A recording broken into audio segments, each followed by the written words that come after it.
What's good, Chiefs Kingdom? It's your guys here, Scott, Nick, Bo. We're here with episode 5 of the Kingdom Cast.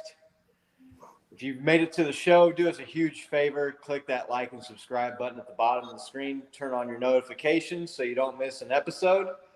We're back with the second victorious episode of the Kingdom Cast here after we picked up the win, or I should say the Chiefs picked up the win against Washington football team, 31-13.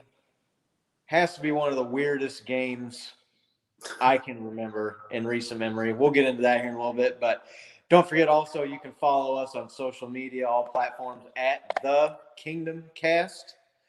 We've been doing some polls and been doing some stuff and sharing some stats and just different things that we come across out there on the web that's all Chiefs related. So help keep you up to date on what's going on. Maybe give you a little nugget so when you're standing around the water cooler, you'll sound like the expert there in the office on the Chiefs and the statistics and what's going on with the team, the latest news, notes, that kind of thing. So how are you guys doing today? Nick? I'm good, man. I mean, we feels like we somehow squeaked out like a 3-score win. You can do that in the NFL.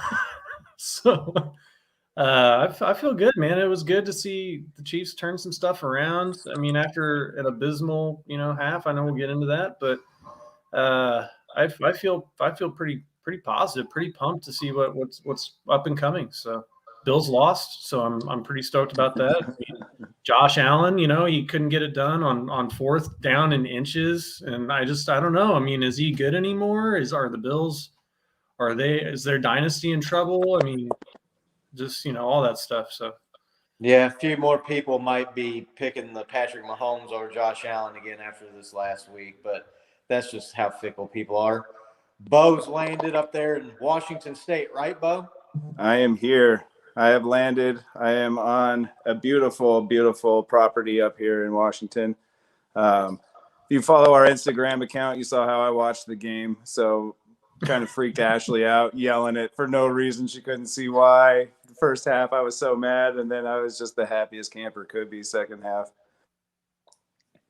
Right. Everything's great. Yeah. Well, let's just get into the game here then. We'll talk about there was like the tale of two halves, right? Like the tale of two cities, man. Like the first half was just Chiefs come out. They have a good drive. We lost Bo. We'll try to get Bo back here, see if he can jump in. So you're going to have to stare at Nick and I's ugly mugs here for a little while at least. First half, man, it was kind of like – it was like the first 3 games or 4 games, right? Yeah. Turnovers, dumb plays. I will actually get on Patrick Mahomes a little bit here for the one play. Bo's back now, so back from Lake Sandwich up there, whatever the hell the name of that place is. So Patrick Mahomes. I'm going to call that the third of his 7 interceptions on the season. They're actually his fault. It was a dumb play. But what were your takeaways? While we got Bo here, let's jump to Bo first while he's got some signal there. First half, Bo, what were your thoughts? What were your takeaways? Oh, man, I just remember being pretty frustrated the first half. I think I texted you guys, like, I don't think I'm going to watch anymore. I think I'm jinxing us kind of thing. Ended up watching the rest, and luckily I did. There was actually some pretty good things I saw in the first half. We were talking a little bit last week about how we wanted our defense to kind of, we weren't expecting a top 10 defense, but just some incremental steps. And I feel like they were able to make those and gain some confidence on the defensive side of the ball in the first half. Our offense was just slow to start. We had some great plays, just an unfortunate turnover. I'm sure you guys were just talking about that. Saw Tyreek Hill slip once again, kind of goes through his hands. God, we're just cursed right now. I don't understand. We're just getting the most unfortunate turnovers I can remember. But, we were able to walk away with a W. So I don't know how we did that with playing so poorly. I mean, the second half, we turned it on, and it was a little bit more familiar to the past 3 years that we're used to watching. But, it Yeah, at halftime I was pretty frustrated to say the least. Yeah, you're losing 13-10 to one of the worst teams in the league. You're not going to feel too good. Nick, first half, what did you think? What did you take away? Yeah, I echo the feeling at half. I mean, you never want to be losing to a team that doesn't even actually have a name, right? Going into the locker room. I mean, I'll be honest. I was sitting there thinking, like, we just this is it. This is the end of the season. Like, once we lose this game, like, I mean, the division isn't totally out of reach. While but here's the deal: if like you lose that game, even if you get like a 6 or a 7 seed, like you don't think you're going anywhere in the playoffs, right? You don't. I mean, it's just it was starting to sink in that maybe that it just wasn't going to happen this year at all, and that's kind of. I mean, maybe that's a little overreacting, but like that's how I felt. It was just after all the talk about we got to get better, it's the little things, we've got to focus, we've got to do this, like it's still like the same stuff. And so that, I mean, that's really sums up the first half to me. Is just like it was just abysmal football. But to Scott's point, despite all the turnovers, Washington is, they're not like the highest scoring team in the league, but I think they average, they were averaging 25, 26 points a Yeah. game. So to have that many turnovers in the first half and then to come out of it and be down 3, credit to the defense. There was definitely some help for our defense on some of those drives with Heineke and not being able to deliver the ball, right? I mean, like just throwing the ball like a yard short, throwing it at guys' feet, guys dropping passes. So, I mean, I'm not saying that the defense was spectacular in the first half or anything, but you could tell that. I mean, they're turning the corner, and like we've said, it's just really kind of we don't need them to be great. And I feel like we've said this multiple times throughout Chiefs history, right? We don't need them to be great. We just need them to be like average, and we'll crush people. So going into half, it was just kind of like if they don't figure something out, it's just going to be a really long rest of the year. So Yeah, if you can't win that game, what game are you going to win? So right. That's it was. They started off good. They came out. They got a touchdown. Went up 7-0. You thought maybe they were going to have things rolling. The offense looked good. Right. Defense was getting some stops. The defense did play better, but I will say that there in that, especially there in the first half, there were some plays that were there that they just missed on. But part of that could be the defense is forcing them into bad plays. Just watching the first half, the thought that kept coming into my mind or was that it was just these guys haven't learned anything, right, from the first Poorly 5 coached. games. Yeah. Like, they haven't learned anything. What are they working on? What are the coaches telling them? What are they doing in practice? Turnovers are costing you your season, and you're just doing the same things right out of the gate, week 6 against an inferior opponent. Hate to disrespect any team like that, but that's what they are. We're being honest here. They're inferior. They've got some nice pieces. Chase Young. They got a couple of guys on defense, but Taylor Heineke or Heineke, however the hell you say his name is, he's a backup quarterback on most rosters, if not even a third string quarterback. He's flashed some, but then he also makes plays where you realize why he's on the Washington football team. And then Patrick Mahomes has the terrible mistake there at the end of the first half where they're down in scoring range, easy field goal, if not a touchdown. And I want to say it was 3rd down. And he's trying to force something, and as he's getting tackled, he just throws the ball like straight up in the air. It looked like he was shooting a basketball. And it gets intercepted. They get the ball. They go into half. They've got the lead. You can hear the crowd was into it. The players, and that's the worst thing that you can do when you're playing an inferior opponent is just to give them that hope, give them that moxie, that motivation, especially going into halftime that they can build off of, because they're thinking we can play with these guys. These guys ain't nothing special. We can hang. we're in this game. We got the lead right now. So after 30 minutes of football, that you're going into the opponent's feeling good about themselves, you're feeling bad about yourself. It just was a mirror of the first 5 games of the season, where just continually were shooting themselves in the foot with dumb penalties and turnovers. Tyreek Hill, we talked to you. I think one of you guys mentioned him. He had the play where he slipped and then he went to catch, but he was already regained his feet at that point. So I'm not even going to let him off the hook there for that slipping. And then Hardman had the fumble, just not protecting the ball on a nice gain, and I want to say Washington territory.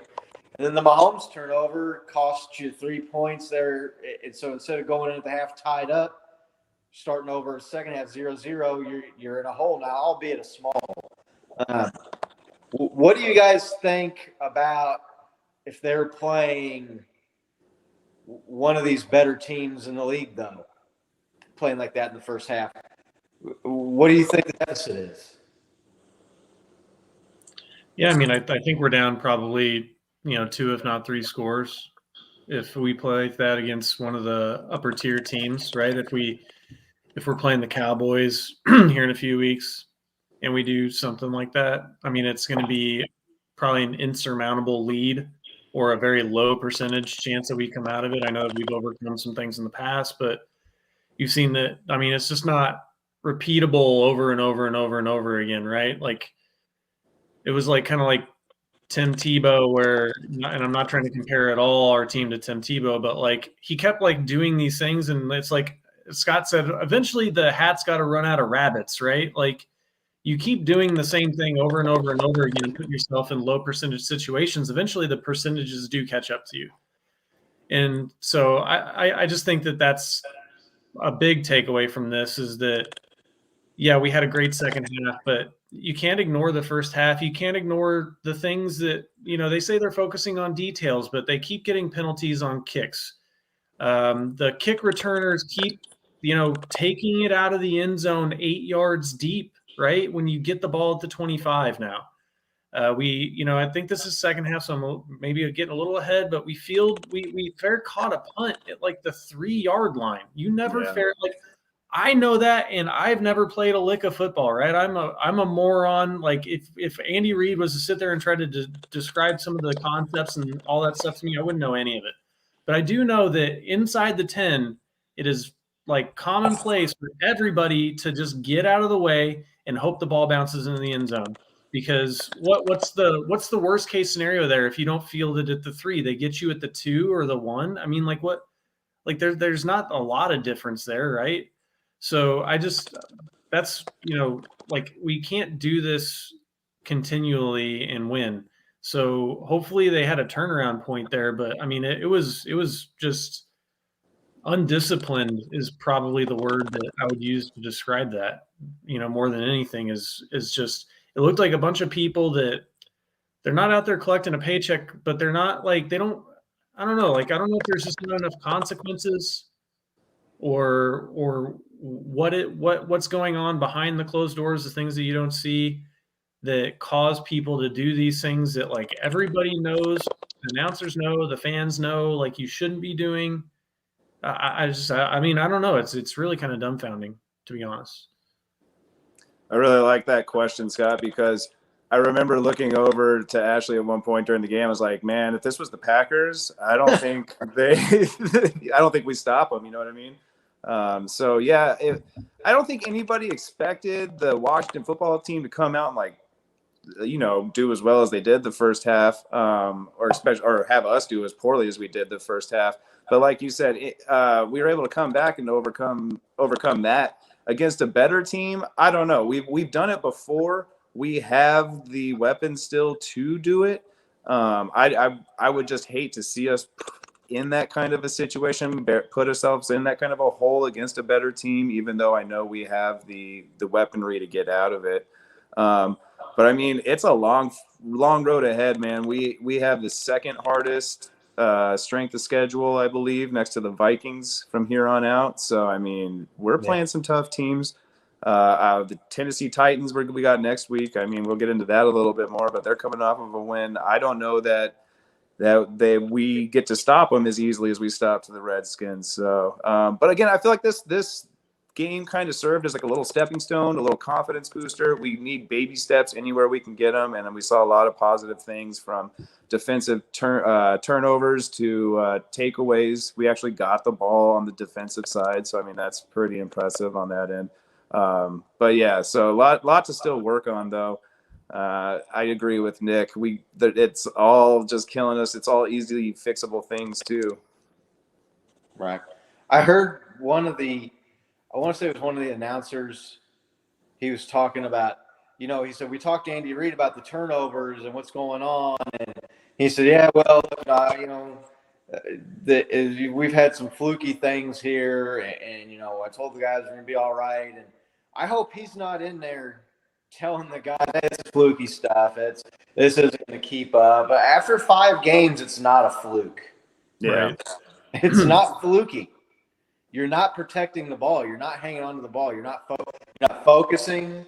You don't have the attention to detail that you need to have. How often do you hear that is really, you hear about stopping the run on defense is about attitude, and you hear the turnovers is focus, and it's the same teams year in, year out, which is kind of weird because the Chiefs have never really been a turnover-prone team.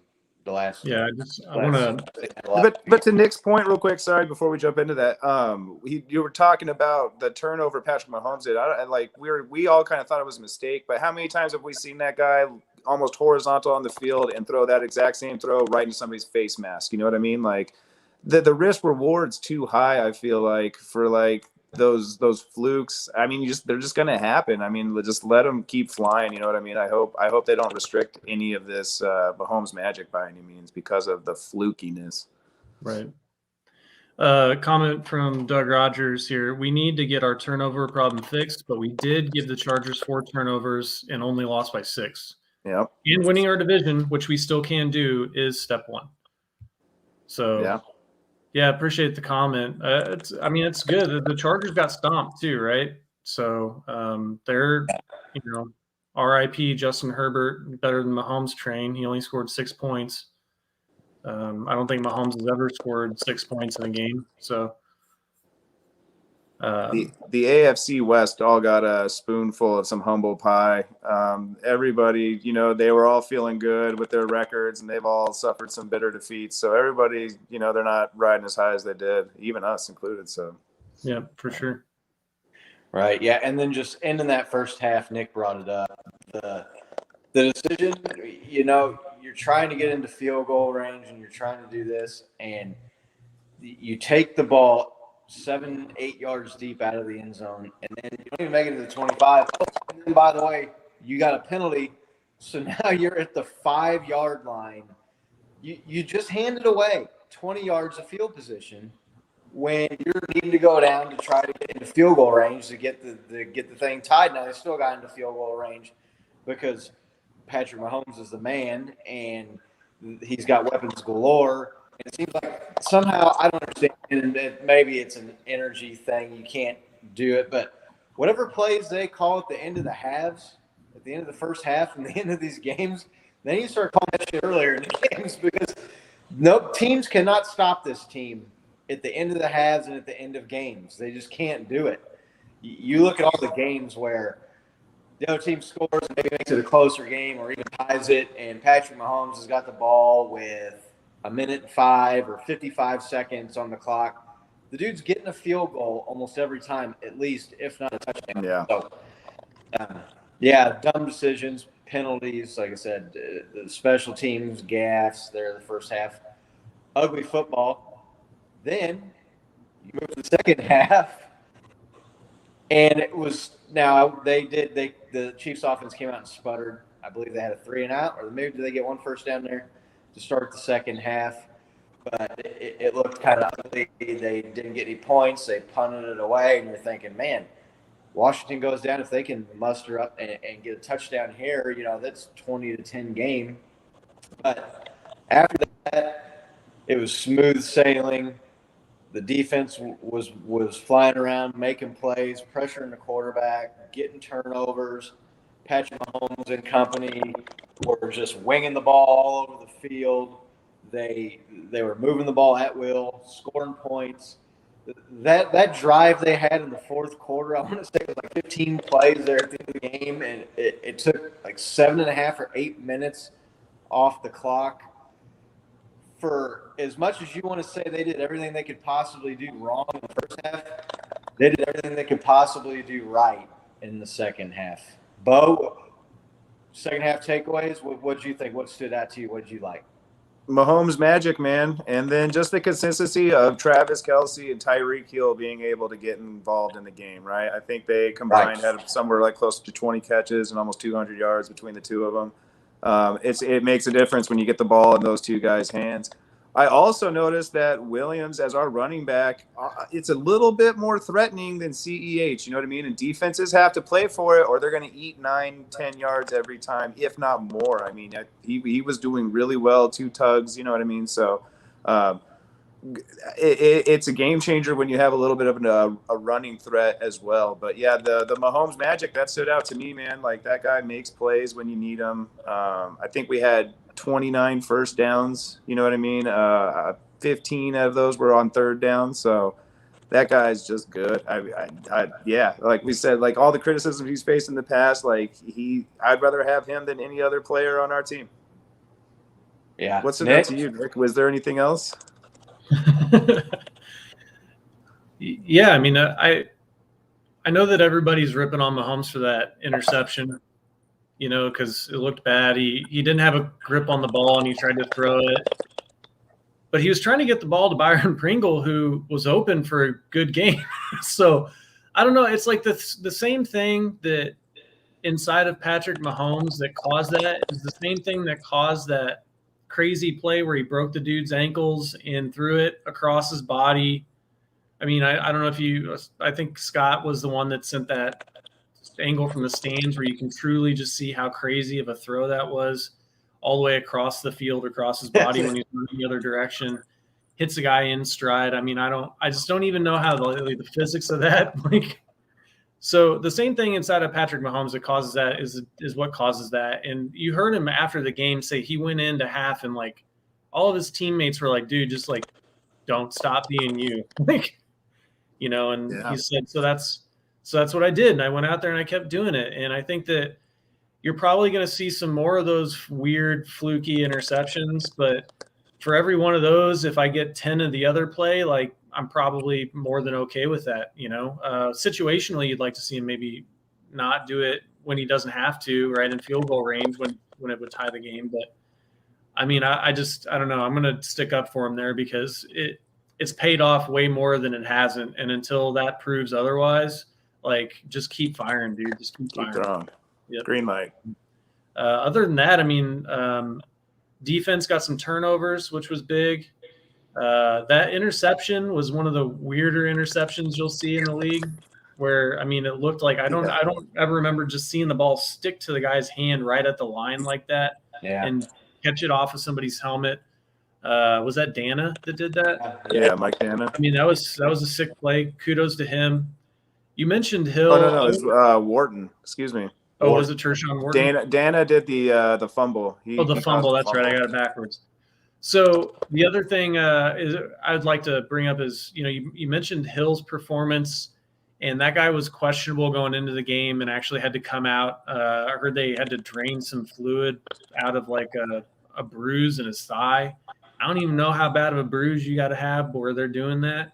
I know that I've heard that Gronk did that in the past and stuff, but for that guy to ball out when he's hurt like that, I think that deserves some recognition because, I mean, he came back after having that INT and he had a solid game. And then you just can't say enough good things about Travis Kelce either. So that's what I got. Scotty, what do you think? Yeah, they came out, it was a little worrisome because the offense kind of sputtered to start. But the defense gets the ball right back. And from there on out, it was all Chiefs. They dominated. The defense didn't give up a point in the second half. I saw a pretty amazing stat too after the game. Said well, the Chiefs figured out one way to solve their red zone defensive woes. Don't let the opponent into the red zone. Washington never got inside the 20. They never got in the red zone the entire game. I don't know how often that happens, but yeah, I mean, if your red zone defense is an issue, just go ahead and just don't let them get in the red zone, and it's not an issue anymore.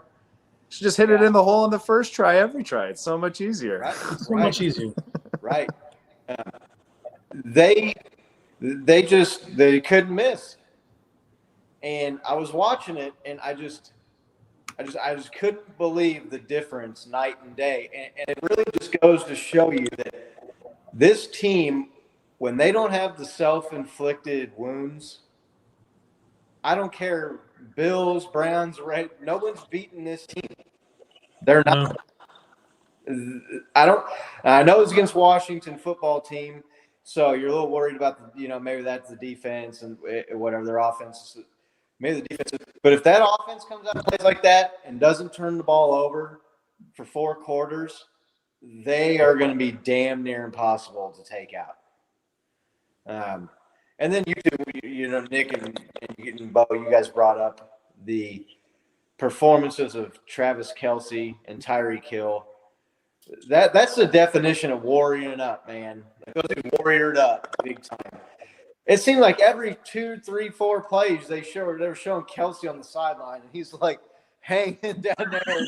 He's grabbing his arm, and he's like neck, and then you see him out there, and he's making a 15 or 20-yard gain and getting a first down. Then he's back on the sideline. He's grabbing his side and his ribs. It was just that dude took what was watching, takes a licking, keeps on ticking. What was the name of those? Timex or something? Timex. Yeah. I give that dude the Timex award for that game, man. The dude was just shit beat out of him. And it just kept rolling. Like, you'd see him on the sideline with some sort of, and you're like, shit, is Travis all right? And then 2 plays later, he's in there making a 20-yard catch for a first down, breaking tackles, getting open. And then for Cheetah to come out of the locker room late in the second half, and they're in the third quarter, and still be able to put up 80 yards. I don't know how many yards that play was where Nick talked about where Patrick Mahomes slung the ball 3/4 of the way back across his body across the field. I don't know how many yards that would have gained, but he lost that play. He might have been closer to 100. So both those guys, 100 yards. Tyreek Hill with the touchdown. Probably could have got Travis Kelce a touchdown. A couple of those short goal line runs that they scored with Darrell Williams in there. That guy played well. They kind of hurt his. He only averaged like 3.5 yards per carry, but he got 4 straight runs for 0 basically there at the end of that drive at the end of the game where the Chiefs were basically showing mercy on Washington. Right. And actually ran forward on 4th and whatever it was, 4th and 3 or 4th and goal there.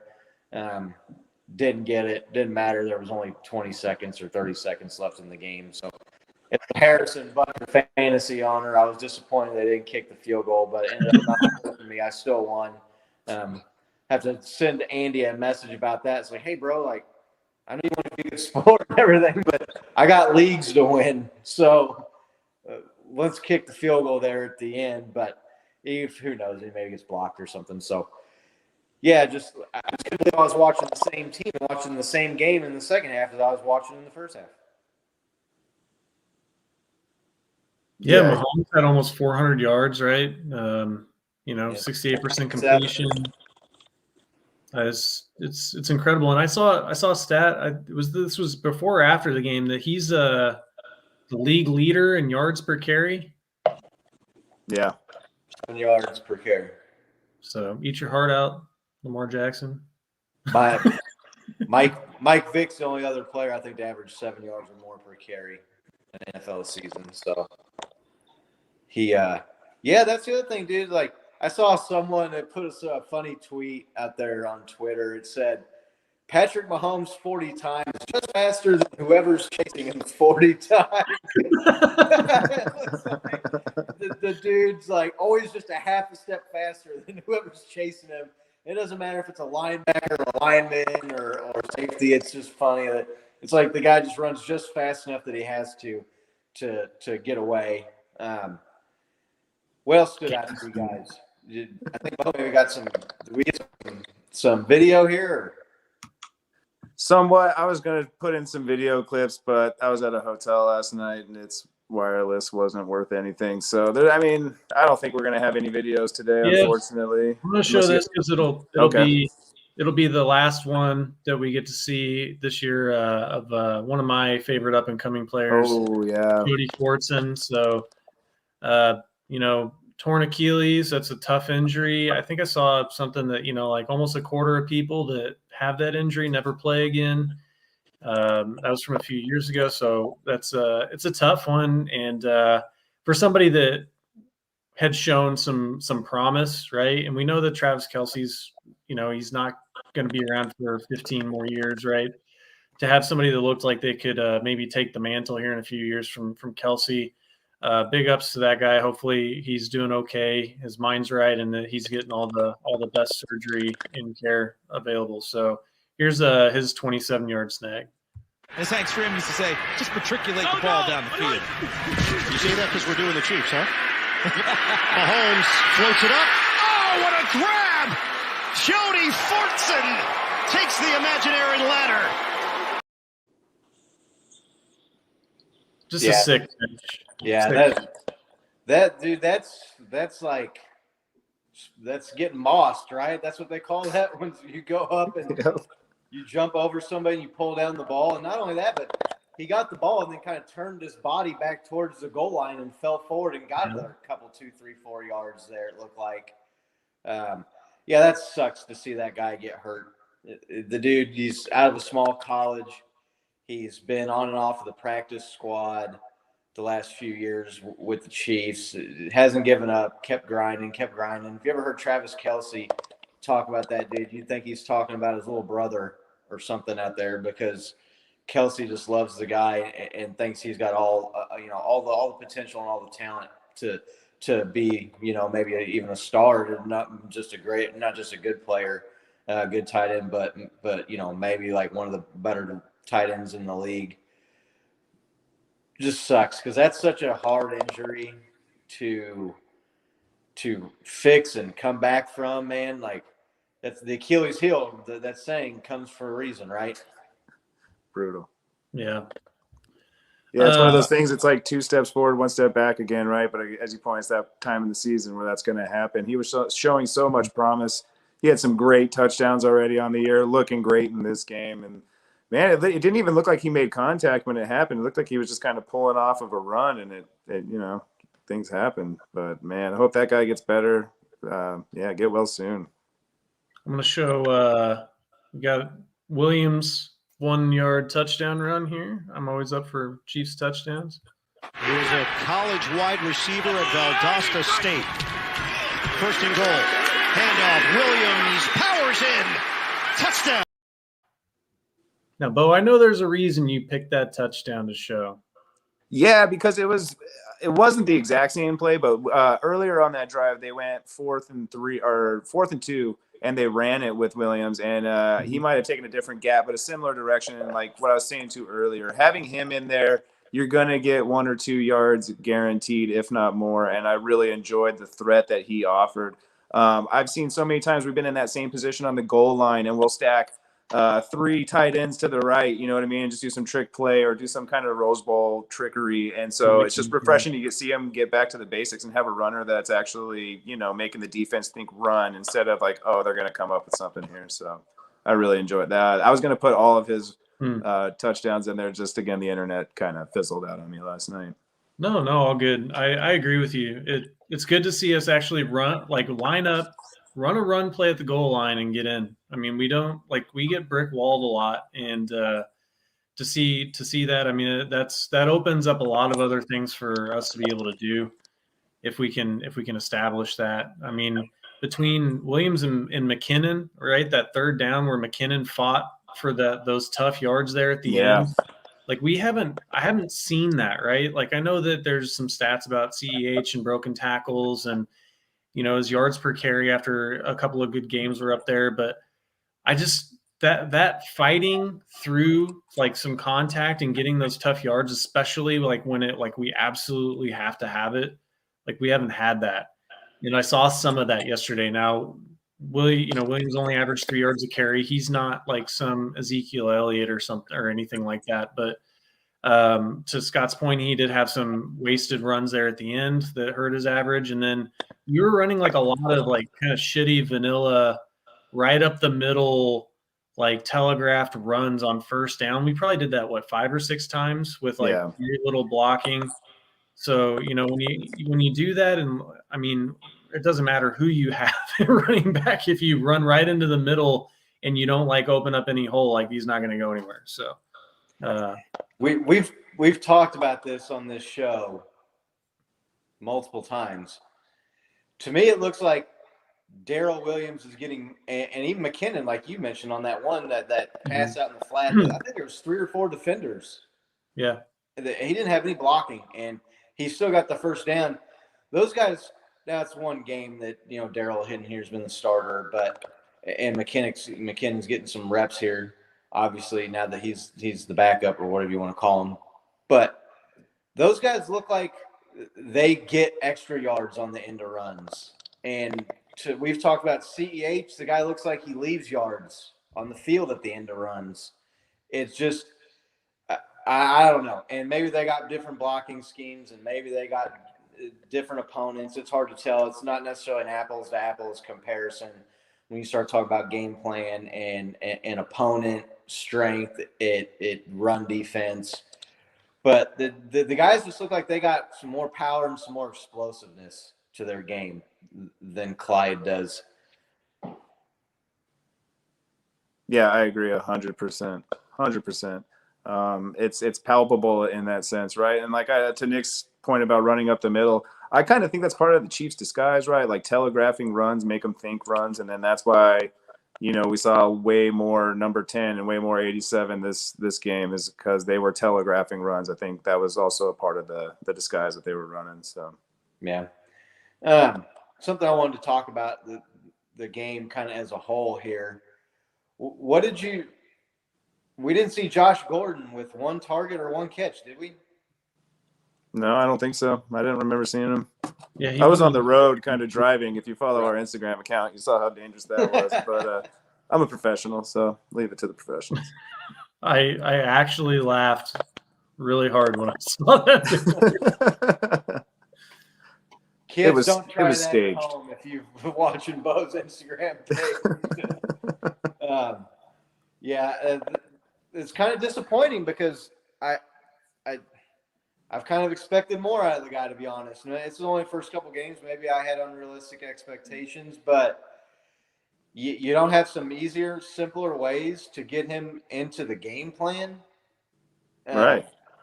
I'm not expecting him to be out there for 80% snap share and getting 10 targets, but to just be almost a no-show in week 2 after almost being a no-show week 1 with the team. I saw some people, some grumbling, some criticism of his blocking out there, and so maybe that's why Demarcus Robinson, he hasn't maybe yielded the snaps to Gordon. You think Gordon, as big and as strong as the dude is, he should be able to block. Yeah, it's been disappointing. It's hard to say, I don't know what the coaches see at practice that limit those snaps, you know what I mean? But like all I can go off of is what I've seen him in the games. And his one completion that I saw was on a great scramble play. He went up for the ball, got it, you know what I mean? At the very least, I agree with you. Get him involved a little bit, if anything, as a decoy, right? Like, everybody's going to know he's on the field. Like, he's Josh Gordon. Everybody knows who that is. It is kind of sad to see him not being a part of it, but I mean, it also opens up the opportunity for Pringle and everybody else who are doing great. Harden's been kind of a workhorse this year, even though he hasn't been rewarded with as many touchdowns, but I think he has a ton of catches, ton of yards this year. Sorry, I don't have the numbers in front of me, but I just don't know what the coaches see. Maybe they see something else in practice that we don't get to see, Yeah, hell, if fumbling doesn't get you put on the bench, what the hell is he doing? I don't. These guys come out here and put the ball on the ground left and right, and they still get to get out there and play. So, looking ahead to this week's matchup coming up against the Tennessee Titans. Titans are 4-2, and after the first 2 weeks, if you had told me they're going to be 4-2, I would have bet you a fairly large sum of money that they would not be 4-2. Their defense looked to be just absolutely horrendous. They lost to the Jets in overtime, and then they come out in prime time and beat the Buffalo Bills. Nick, what do you think about the Titans, next week's opponent? It's kind of like the Chiefs, right? Like, which team are you going to get? I don't know. Scott, did you watch that clip of that touchdown run by Derrick Henry? Yeah. I mean, as a Chiefs fan, that made me a little nervous because I've seen our defense play this year. So, but there were quite a few people that were critical of a couple of questionable non-holding calls that were I don't know, smash blocks in the back. Yeah. No, definitely. But I mean, he ran right through some people, and he is also the fastest clocked ball carrier in the league this year on that play so far at over 21 miles an hour. I don't know what like that dude's regimen is that he's taken that much workload, because he has over 200 more yards than second place in rushing, but it's because he has like 20 or 30 more carries as well than second place. To sustain that workload for several years now and to continue to be able to do that, it's pretty incredible. So that said, he's run all over us in the past, and we've kicked his ass in the past too, and he hasn't gotten anything. So it's really just, can you get him stopped early before he starts getting a lot of momentum? Because once that big body starts moving, he is a big, strong dude, and he will just truck and throw people like they're rag dolls.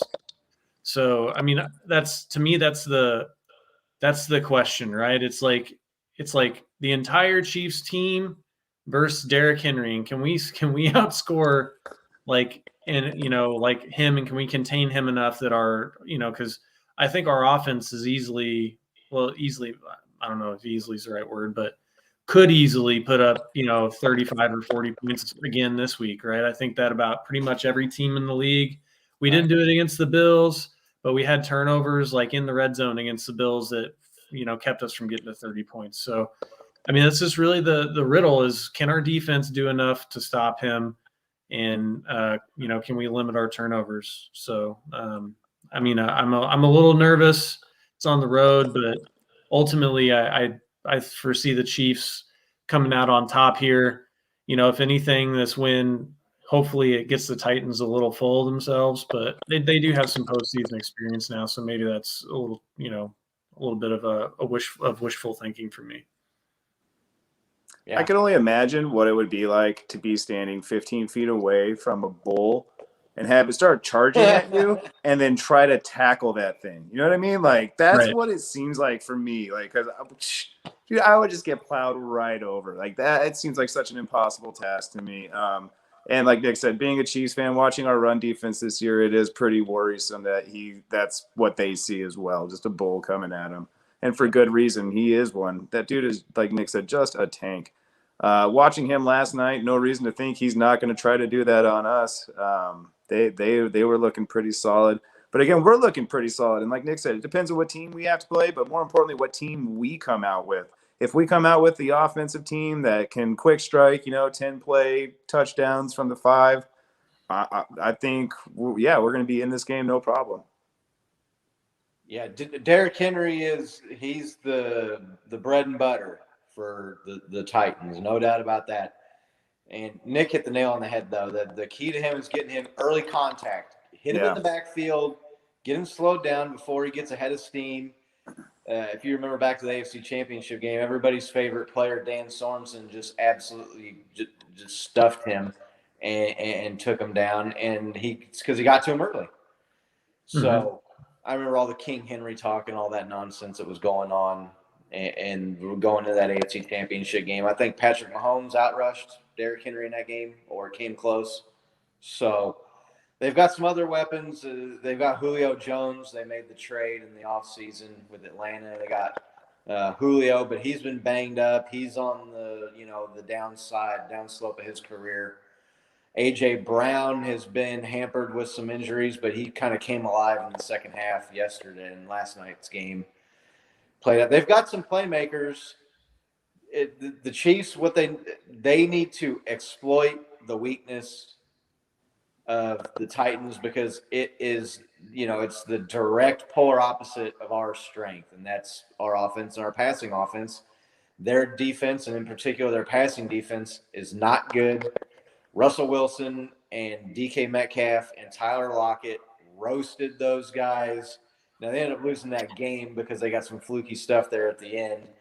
But the Chiefs, they need to be smart. They need to hang on to the ball. They need to limit the damage on defense and go out and play offense the way they're capable of playing offense. Win this game, and next thing you know, you're sitting there at 4-3, and the worst you are is one game out of first place in the AFC, right? Right. So for all of the negativity and the disappointment and the errors and the mistakes, you're looking at a prime opportunity here because then that would put the Titans also at 4-3. You'd have the tiebreaker over them. Looks like they're probably going to win that division. So you want a tiebreaker situation with them in case you have to play them maybe in the second round, the playoffs or something like that. They come to your place instead of you going to their place. The game, I will say, I felt a lot more comfortable about it a couple weeks ago, 2-3 weeks ago, than I feel after watching it last night. But that's just the NFL, isn't it? You watch these games, and a team like the Bills that is just going out running roughshod over everybody and boat racing people and winning every game by 20-plus points goes out and loses to a Titans team that I don't think very many people outside of the state of Tennessee saw that result last night. Yeah, ultimately, I think our good team or our good game beats their best game. Our good game beats everybody. Yeah. So, I'm hoping. I mean, there's been a lot of talk about, is this the Chiefs coming around, right? And you've seen it years in the past where we start to hit like this mid-season stride where the team starts to come together. You just got to hope that that's what it is. Going back maybe a little bit more kind of a meta conversation for you guys, like it used to be that the Chiefs would come out and it's like they would just dominate people and, like put up 21, 30 points, and then they would try to like outlast, and like it's like their offense would sputter. And now it's like they can't come out and get those big leads, but then they can put it together in the second half. Like, what do you guys think is the cause of that? I think that's people planning for us. I think that's 4 years, 3.5 years of tape on Patrick Mahomes, kind of knowing what he really likes, where he's going to definitely nail it. I mean, the statistics they have on teams now is just unreal. They know which way quarterbacks favor, who they favor to, what type of pass they particularly like. I think a lot of it has to do with like people just game planning for Patrick Mahomes. And they're coming out early with a lot of hard stuff. You know what I mean? Like, defenses aren't holding back against us. Well, they technically are with the cover too, but I mean, they're planning, I think, just right. I think that's what it is. It's hard to say like why they have these slow starts and constantly. This year it's been the turnovers. I mean, that's true. Yeah, they keep and a lot of these turnovers are happening early in games. The damn Chargers game could have been sitting 14-0, 17-7 in that game without the turnovers. Yeah, we're almost up 14-3 in this one, weren't we? Right. Yeah. It could have easily been if they hang on to the damn ball. So there's probably a myriad of factors that play into that.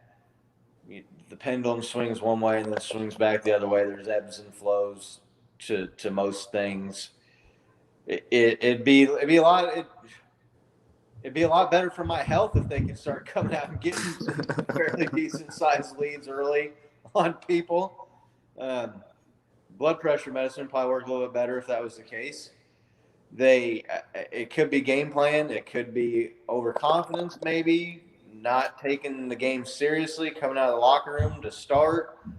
I'm not really considered claim to know why that they've had a hard time getting out early and constantly having to come from behind. The pressure's on, I guess. Maybe they've evolved into this team where they play best when the lights are the brightest and the pressure is on you to perform.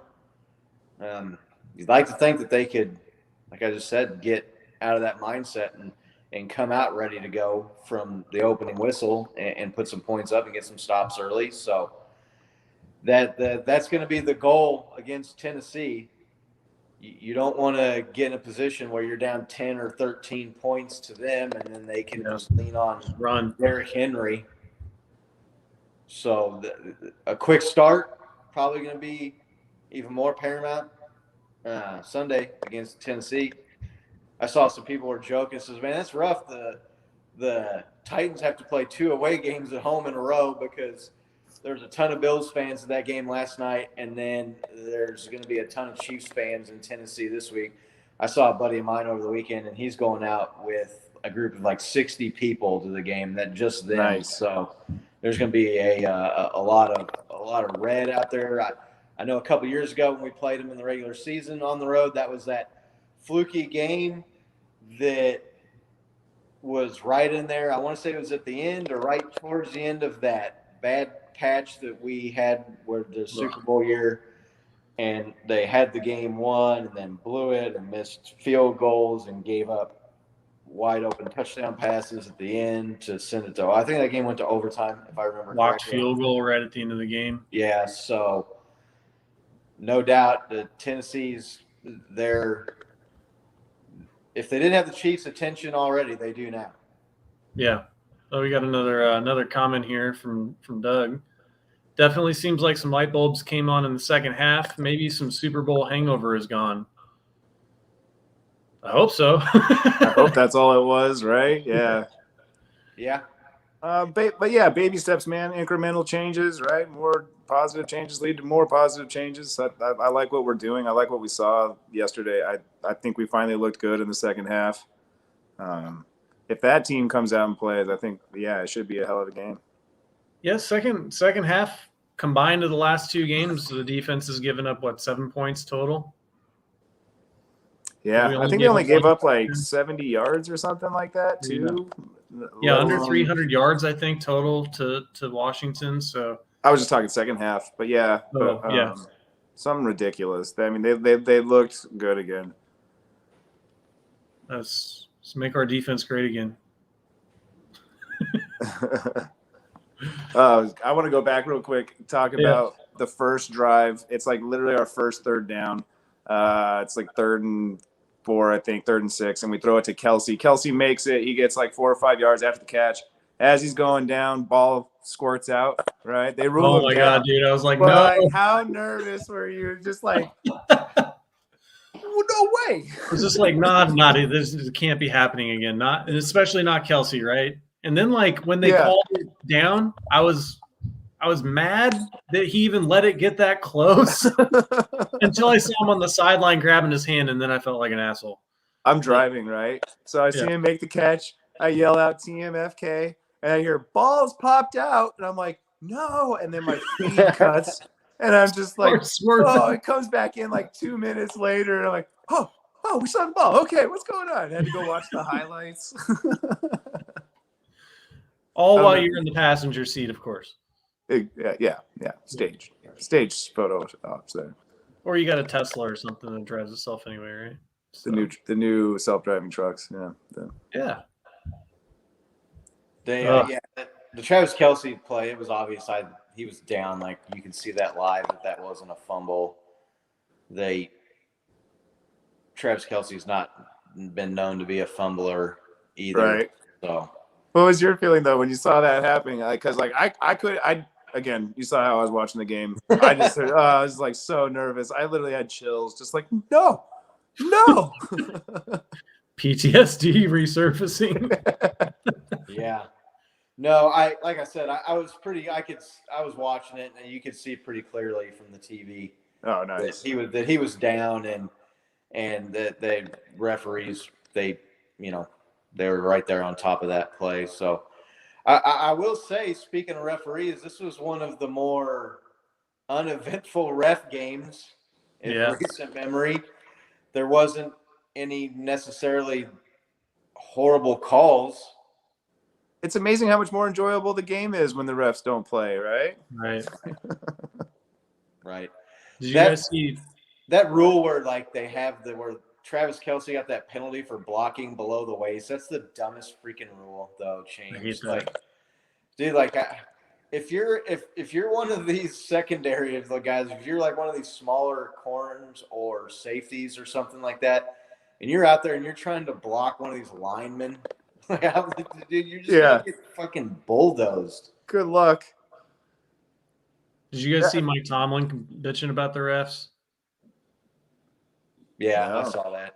He didn't have anything to bitch about, though, really, because he was complaining that they stopped for a review, on which I will agree that was an egregious stop to see whether or not DK Metcalf fumbled, because it was obvious that he fumbled. He's standing there inbounds, nowhere even. He's standing completely upright. He ran like 5 yards after he caught the pass before he fumbled.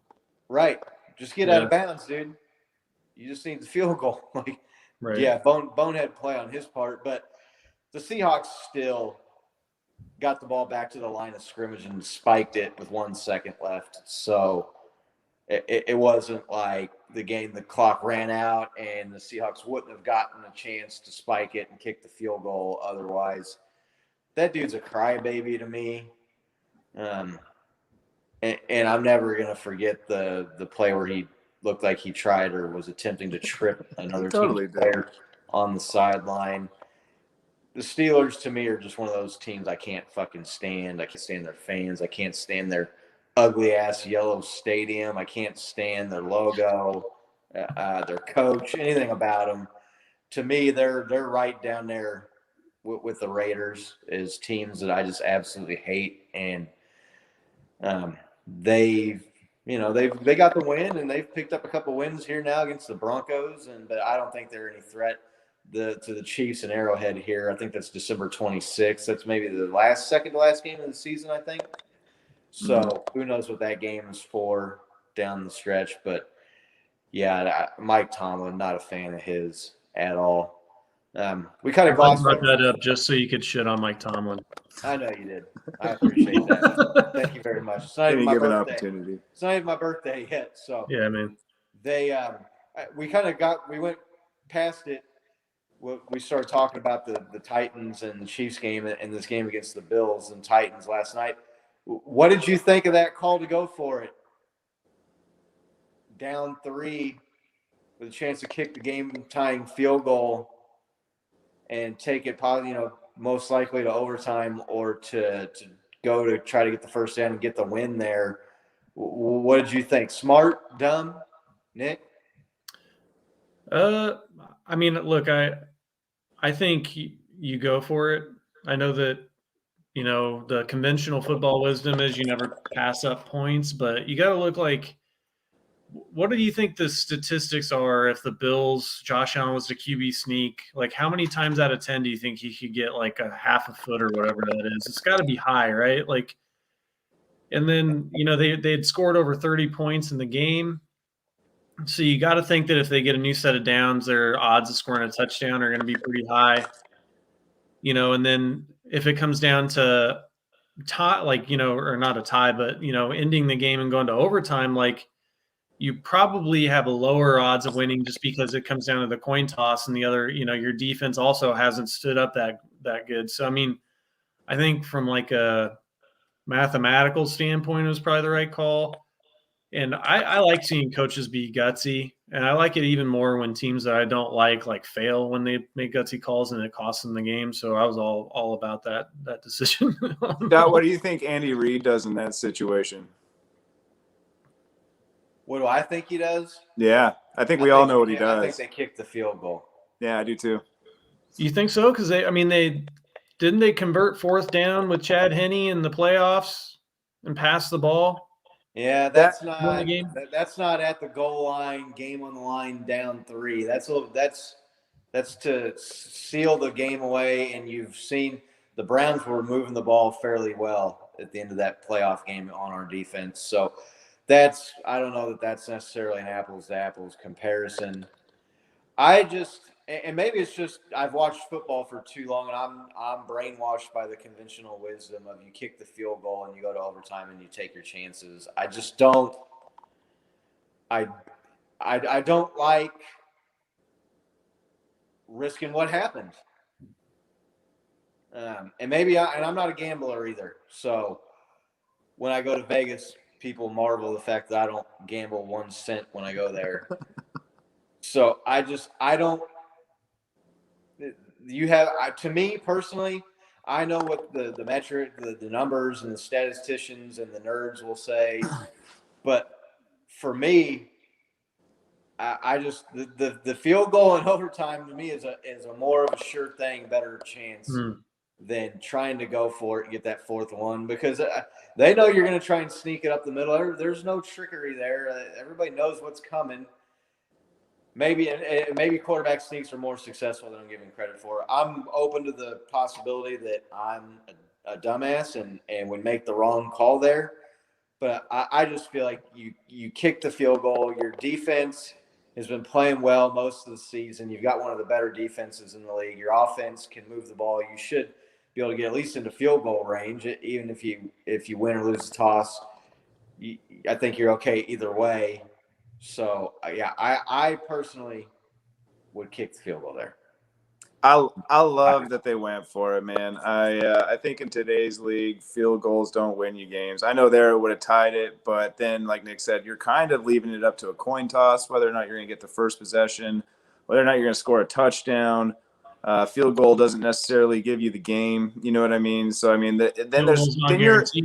then you're just at risk of putting all your guys at injury. I mean, we've seen how many injuries late in games already. You put them into overtime, man, they're already worn out. Muscles are fatigued. Like, I just feel like overtimes are kind of risky as they are just to decide the game. I am a gambler, though, so I do see I see your point, man. Yeah, they got an L, but, I mean, they could have just as easily been a W. You know what I mean? Like, Josh Allen doesn't lose his foothold or it doesn't slip and he gets that half yard. I think that's a W, you know what I mean? So word of the day for today, fluky, just a fluky thing that happened. I mean, that's a part of football, but I think it was the right decision. I think I saw somewhere that the Amazon stats on win probability for that play was you had a 48 point something chance of winning if you went for it. You had a 47% chance if you kicked the field goal, win probability. Let me go ahead, Bo. Sorry. Oh, no, yeah. So I'm just saying I like the play. I like the call. Trying to answer my own question if Andy Reid's in that position. I think he would go for the field goal. I've seen him so many times make that conservative call, too many times to think that he would risk it. But, maybe he does risk it. I don't think he puts 15 under center. I think he does some weird play where somebody else lines up his quarterback or some kind of direct snap to a running back. I think he does something weird there. But go ahead, Nick. Well, I was just going to pose it to Scott. I know you say you like that call, but if it's the Chiefs, which call do you think gives them the better chance to win? Do you think it's giving Patrick Mahomes the ball on 4th down and saying go get it, or kicking the field goal and hoping that our defense doesn't end up having to make a stop to keep us from losing? I still want to kick the field goal.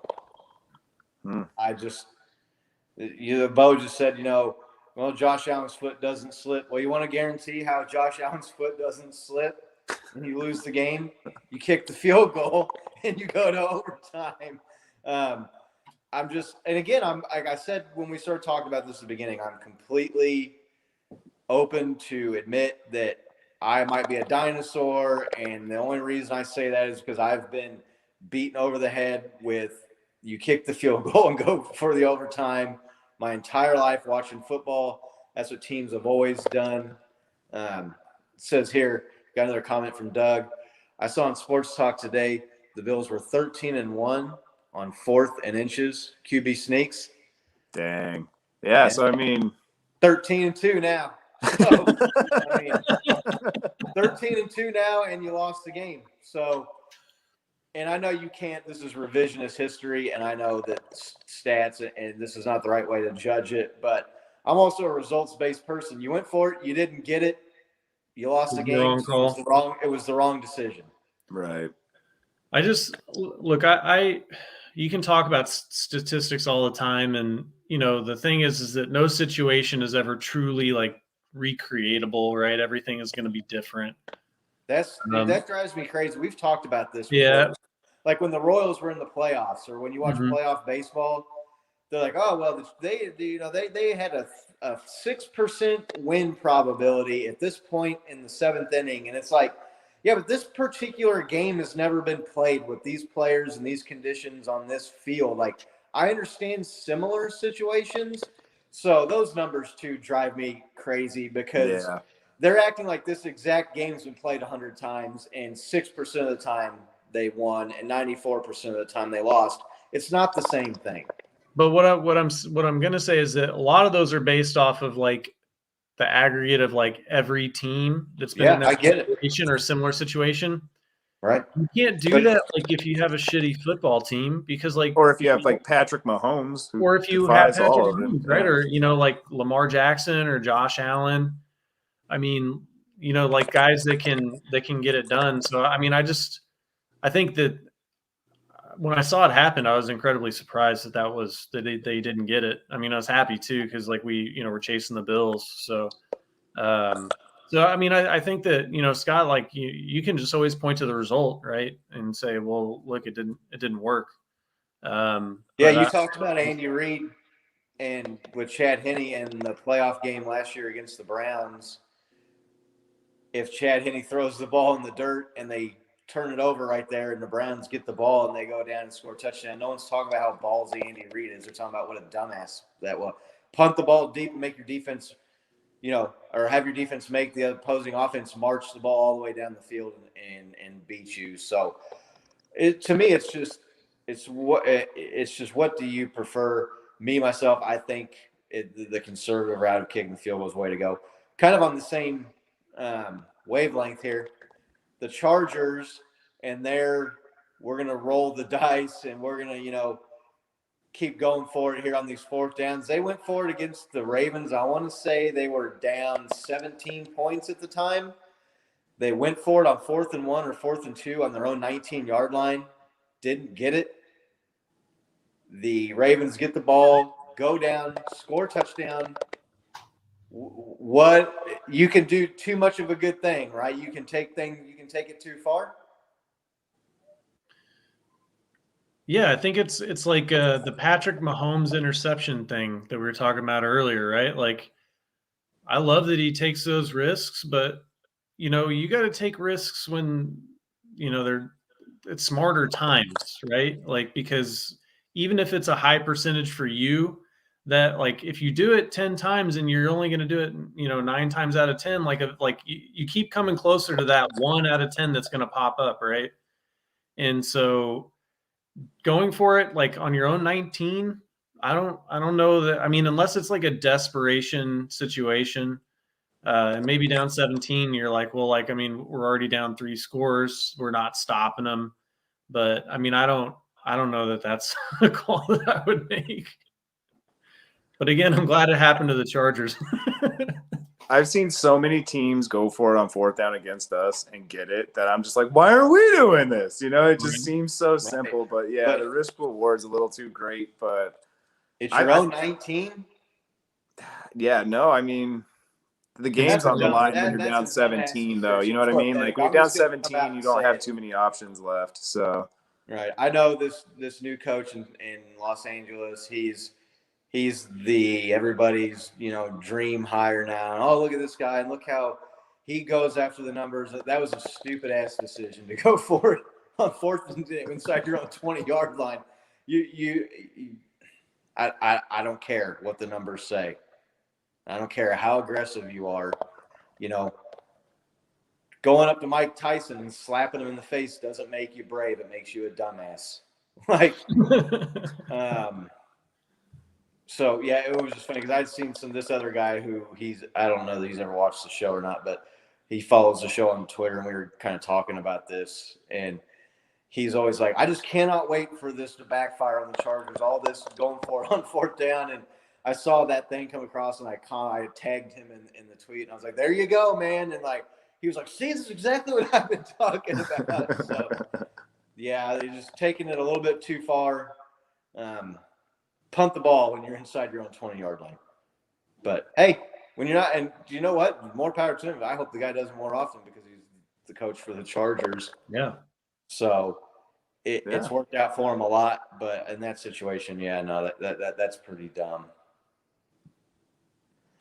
I think last thing real quick, one game back of the Chargers. How are we feeling about division chances now? Much better than I was a couple of weeks ago. You know what I mean? It's always hard to take a division That's why loss. we go to you, Bo, for the hard hitting analysis.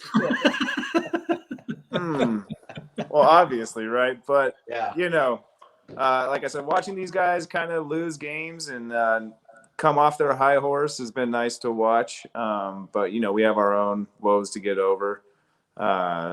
The Chargers aren't looking as great as everybody was making them out to be, so that's also really nice. Yeah, the Chargers, they lost at home to the Cowboys. They needed a very generous defensive pass interference call against us to keep their game-winning drive alive, even though they were +4 in turnover differential. Then they squeaked the game out against the Browns that we talked about in last week's episode, where the Browns coach went brain dead and didn't try to run the ball with two of the perhaps best running backs in the league to ice the game away. And now they get shellacked by the Ravens. They're not – the Chiefs are a better team than the Chargers. Agreed. They have a better quarterback. They have a better coach. Right. Our best receiver is better than their best receiver. Our tight end's better than their best tight end. Better run defense. Right. Their run defense is terrible. The Chiefs, they put up, what was it, 26 points on them? Was that what it was? And had 4 turnovers? Drawing a blank right now. 33 first downs in that game. Chiefs had well over 400 yards total offense with 4 turnovers. Think about that for a second. Yeah, the Chargers and Justin Herbert were the apple of everybody's eye the last couple of weeks, and the team to beat in the AFC West, and maybe even the team to beat in the AFC. That's come down a little bit. The Chiefs, I don't know if I go that far, but do you think they're the favorite now, or do you think with the Chargers the 1-game lead in hand, with the tiebreaker still the favorite?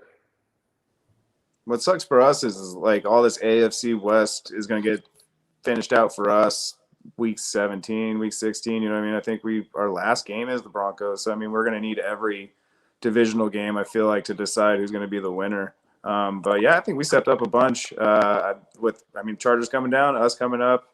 I don't know if we're going to be the favorites to win.